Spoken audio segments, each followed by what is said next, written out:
Khazanah Nasional has selected Touch and Go eWallet, Boost and GrabPay to participate in the government's 450 million ringgit e-Tunai Rakyat initiative. The three e-wallet service providers are among Malaysia's largest and collectively provide a ready platform for the program, which is scheduled to be launched on January 15, 2020. They were selected based on their large number of active users and extensive merchant networks, technical expertise, as well as financial and manpower strength to build the necessary systems, processes and procedures, among others. To recap, Malaysians 18 years and above and who earn less than 100,000 ringgit annually will be eligible to receive 30 ringgit each through any of the participating e-wallets. The program will run from January 15 to March 14, 2020. In a statement, Khazanah said that as announced by the Ministry of Finance, the initiative aims to accelerate the use and adoption of e-wallets and digital payments among consumers and businesses.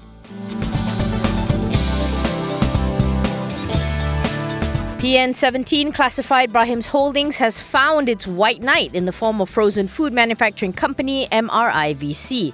The group has inked a heads of agreement with MRIVC where it is considering taking up a substantial stake in Brahim's and take part in a proposed rights issue. As part of the HOA, MRIVC has paid a 2 million ringgit deposit for the Brahim shares it intends to take up.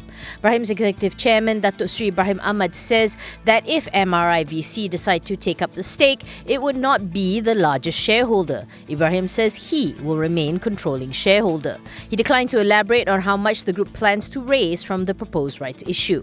The HOA stipulates that Brahim's will award monthly contracts with an aggregate value of up to 500,000 ringgit each over 2 years to MRIVC if the stake sale is successful.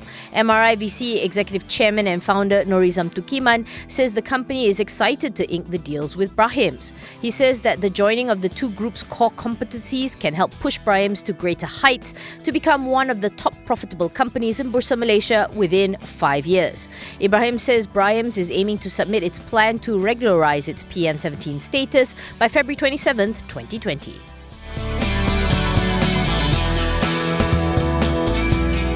It was another active day for Inari Amertron, whose shares sank on Thursday, possibly on the news that US-based Broadcom was planning to sell off its wireless chip unit. The counter managed to claw back some gains, closing 1.86% up at 1 ringgit 64. It was the second most actively traded stock on the bourse, with over 92 million shares changing hands. Yesterday, the back-end semiconductor packaging company tumbled 29 cent or 15.43% to close at 1 ringgit 61.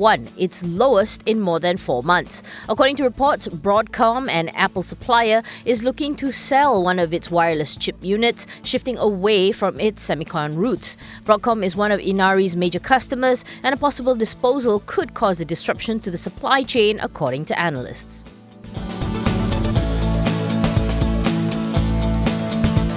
Window dressing activities have helped push the FBM KLCI to a 4-month high close of 1,610.18 points.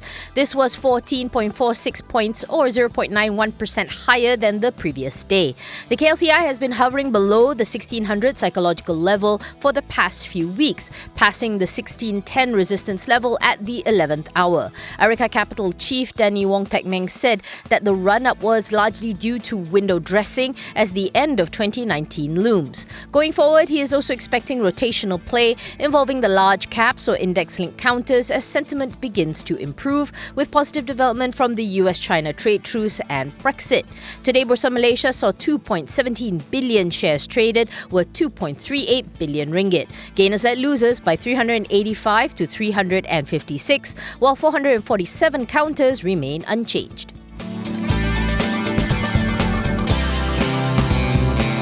AG Tan Sri Tommy Thomas says he is ready to ratchet up a criminal case against Goldman Sachs for its role in 1MDB by bringing the bank's executives to court, Bloomberg reports.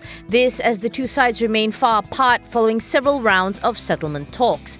Thomas says that when the time is right, the country will press ahead with the prosecution of more than a dozen past and present Goldman Sachs directors because we need them in the dock. Thomas says that there is still a Pacific Ocean gulf between Malaysia and Goldman Goldman Sachs, but he adds that the door to settlement is always open.